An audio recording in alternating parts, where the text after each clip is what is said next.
গ্রামীণ মেলা মানেই গ্রাম বাংলার সব ঐতিহ্যবাহী খাবারের নানান সমাহার। দর্শক, এটি হচ্ছে টাঙ্গাইল নাগরপুরের ঐতিহ্যবাহী রাথুরা মেলা। আজকে আপনাদের আমি রাথুরা মেলার মুখরোচক খাবারগুলো ঘুরে ঘুরে দেখাবো। নানান প্রকারের মুখরোচক খাবারের পসরা সাজিয়ে বসেছেন দোকানিরা। এই যে জিলাপি বিক্রি হচ্ছে এখানে। জিলাপি কত করে কেজি বিক্রি হচ্ছে ভাই? 160 টাকা 150 টাকা কেজির মধ্যে। আর এইটা কি জিলাপি ভাই? মাসকালাইয়ের জিলাপি। মাসকালাইয়ের জিলাপি কত করে কেজি? 250 220 টাকা কেজি। আর এইটা কালো জাম হচ্ছে 220 টাকা কেজি। এটাও সেম না? আর এটা হচ্ছে বালিশ মিষ্টি। বালিশ মিষ্টি কত করে কেজি? 400 টাকা কেজি। আর হচ্ছে বালিশ মিষ্টি, এটাও রাজভোগ, এটা হচ্ছে কত করে কেজি? 600 টাকা কেজি। দর্শক, গ্রামীণ মেলা মানেই মুখরোচক খাবারের নানান সমাহার। আর মেলায় আসলে মুখরোচক খাবার ছাড়া বাড়িতে যায় এরকম মানুষ খুবই কমই রয়েছে।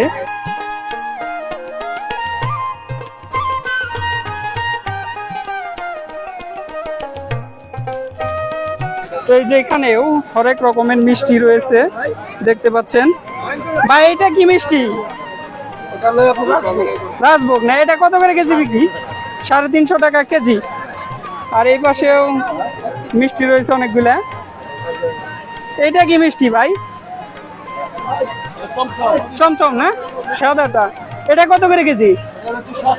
280 টাকা কেজি। আর এটা হচ্ছে দানাদার। দানাদার কত করে কেজি ভাই? 220 টাকা কেজি। তো দর্শক, মেলাটি বিকাল বেলা থেকে জমে ওঠে আর কি।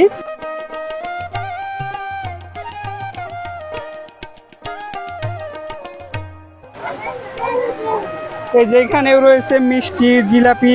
জিলাপি কত করে কেজি বিক্রি করতেছেন ভাই? 160 টাকা। আর দানাদার 250। আর মিষ্টিগুলা, এটা কি মিষ্টি? চমচম কত করে কেজি?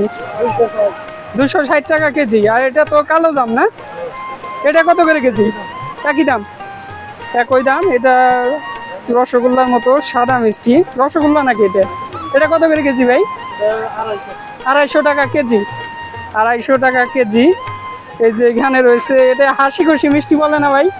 এটা কত করে কেজি? 300 টাকা কেজি। 300 টাকা কেজি। আর এখানেও বালিশ মিষ্টি রয়েছে। বালিশ মিষ্টি কত করে বিক্রি করতেছেন? 320 টাকা না? বিশাল বড় বড় সাইজের। এক একটা কত করে কেজি? 1 কেজি করে হচ্ছে না? এক একটা 1 কেজি করে হচ্ছে। জিলাপি সাজানোর সাইজটাই অন্যরকম। মেলার এমন ঐতিহ্যবাহী খাবারগুলো গ্রামের সকলেরই পছন্দের। তো এই পাশে ওই যে মেলার মুখরোচক খাবার তৈরি হচ্ছে।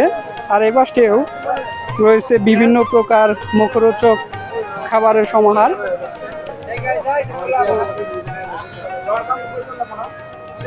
মেলা মানেই নানান প্রকারের মিষ্টান্নের সমাহার। তো এখানে দেখতে পাচ্ছেন এই যে গজা, আর এখানেও মিষ্টি রয়েছে। তো সবাই ভালো থাকবেন, সুস্থ থাকবেন। আল্লাহ হাফেজ।